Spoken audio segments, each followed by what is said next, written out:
KSL News Time 447. Hurricane Irma. In-depth coverage on KSL News Radio. Irma has set its sights on the U.S. mainland, and if you want an idea of just what this storm might do to Florida or Georgia, even the Carolinas, just look at the Virgin Islands.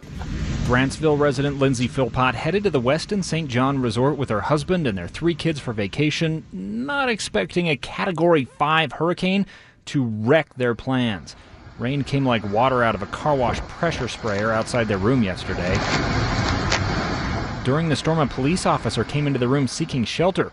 Wind tore at the building, shredding the scenery. The light fixtures in Philpot's room poured water as alarms blared.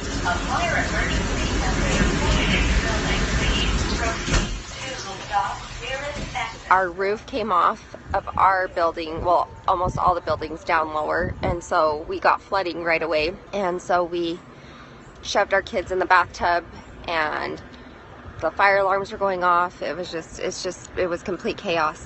We didn't know what to do. Our glass sliding door broke, so we started just putting furniture and mattresses up against the windows and any windows or glass. And we just rode it out for a while and just emptied buckets. We just tried to, anywhere that it was leaking, we'd empty buckets.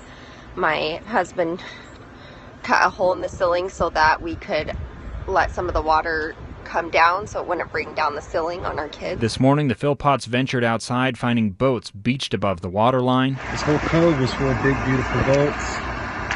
Now they are all up on the shore and pretty much destroyed. So the Philpots are understandably frazzled, unsure when or how they will get home, but the good news is they are safe. Dave Cawley, KSL News Radio. And on Twitter, the few people in St. Thomas and St. John who've managed to get on say this looks like it's going to be 6 months before we get power back. You've been listening to the In-Depth. By the way, if you want to see some of the video shot from that hotel you were just hearing about, it's on the KSL News Radio app live right now, sponsored by Any Hour Services.